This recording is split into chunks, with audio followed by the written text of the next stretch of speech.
this video, I'm going to talk about tending options and various tethers to get maximum adjustability out of the Unicender. One of the very first tethers that I used with the Unicender is the Avr Tether. I liked it because I could girth hitch it to the Unicender to facilitate strumming. It also has a steel ring that you can easily attach your foot loop to. You also can adjust this tether with one hand. I think being able to adjust it with one hand is very important when you've reached your tie-in point. One disadvantage is that that's about as close as you can get right here to the Unicender. I could get a little closer if I directly tied my bridge through the thimble. The other disadvantage with this tether is that to extend it, it pretty much takes two hands and a little bit of effort to get that to pull through the splice on the tether.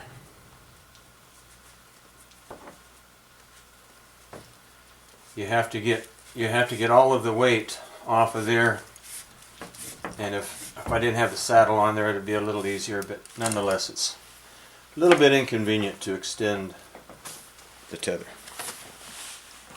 In various configurations, I've also used the Rock Exotica dual sender and a Petzl shunt.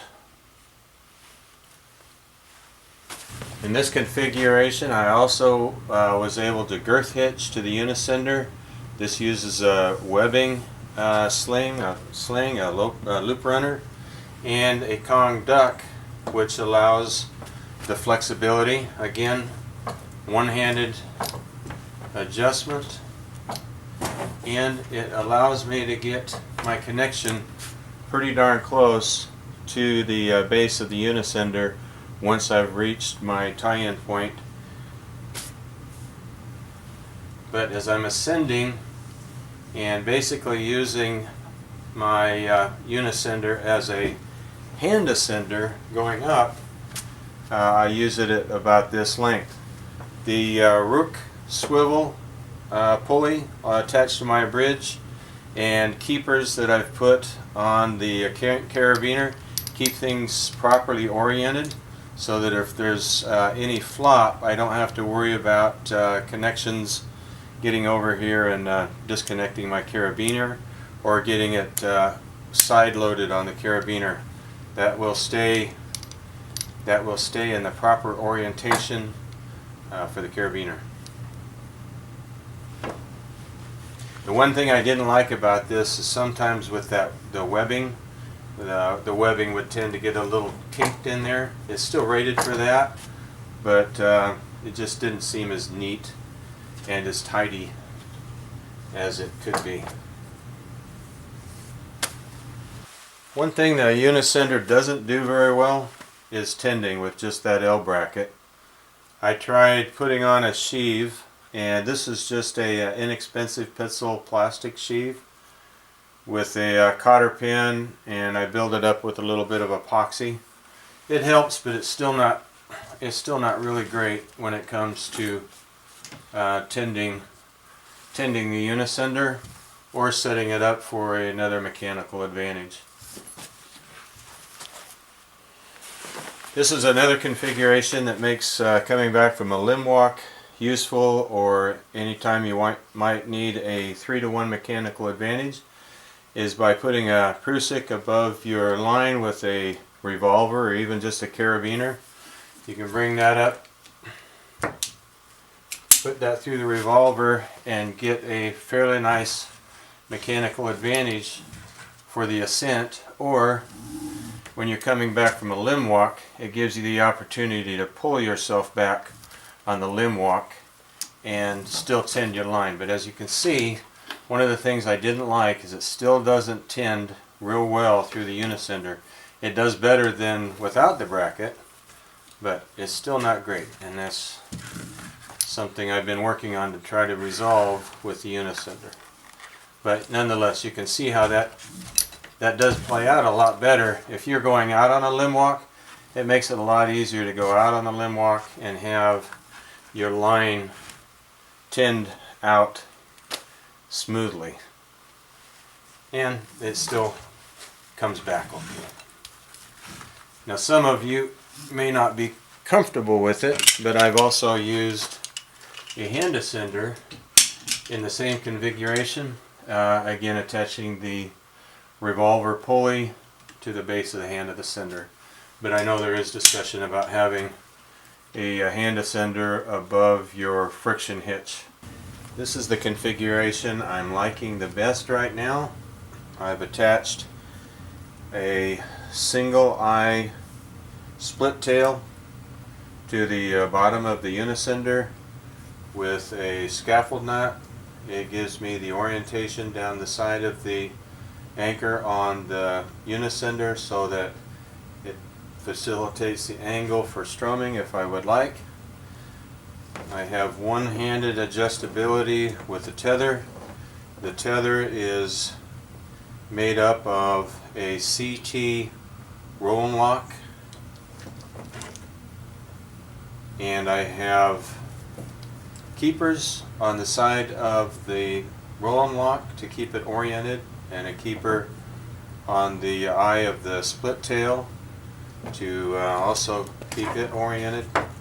The rook pulley swivel keeps the carabiner oriented as well, so when I'm doing a rope walk, if there's any flop in the system, the orientation is maintained and I don't end up with a slide load on the carabiners.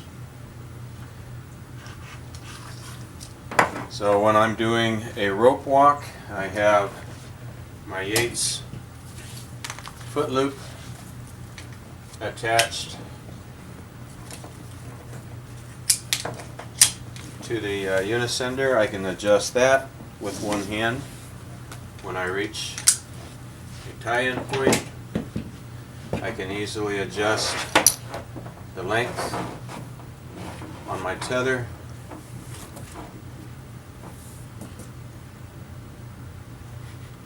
So that's my orientation with the drum, the Unicender, CT roll and lock, a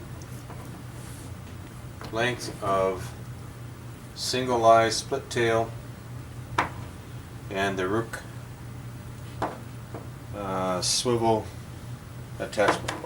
Just for comparison purposes, you can see what a difference it makes between that Avr tether and the attachment point using the CT rope grab.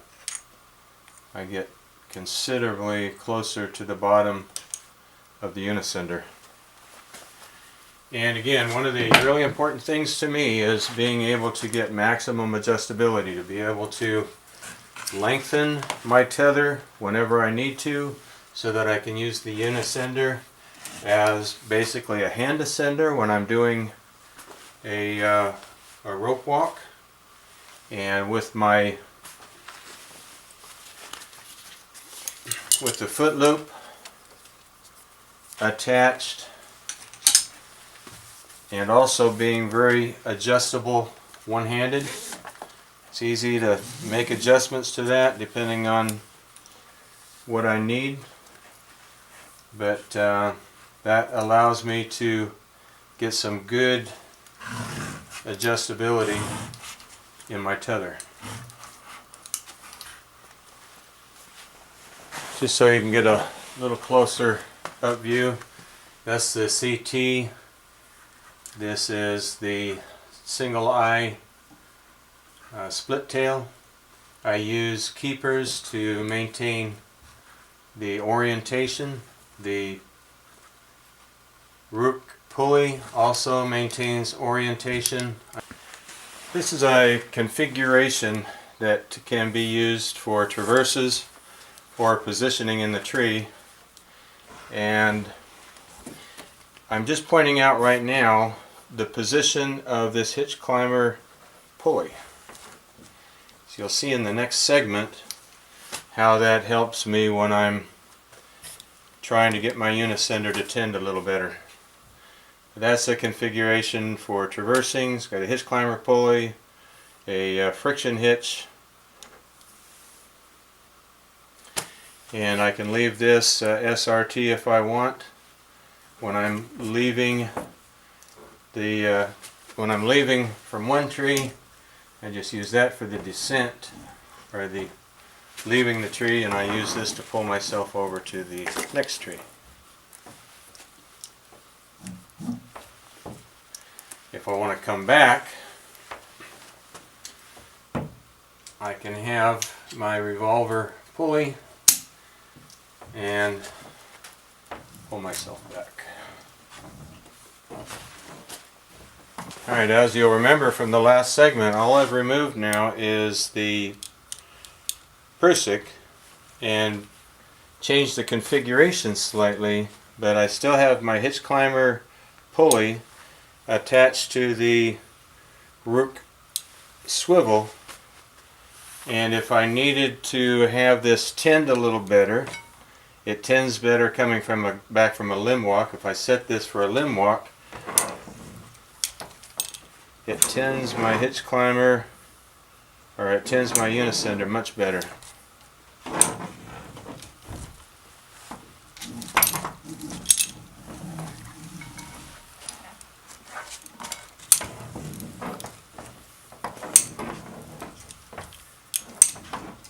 And I still have the adjustability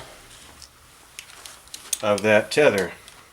If I want to adjust the tether coming back, I can adjust the tether, also tend my Unicender at the same time. I'll do that one more time. It's all pretty easy to do one-handed. That's adjusting my tether. If I needed to get some help to adjust my tether, say I'm not standing on a limb yet, and I wanted to adjust my tether, I can do that pulling down, getting my mechanical advantage. If I want to use that for the limb walk, or for just tending my Unicender, it's still not perfect. One day there'll be the perfect pulley, and to have the perfect pulley on the Unicender, the perfect pulley would have to be some kind of an L bracket that comes off of here and attaches in about this position. If there was a pulley in that position right there, so that the line could come down and exit to tend and do all these things, that would be perfect. In the meantime, this seems to be working pretty well for me.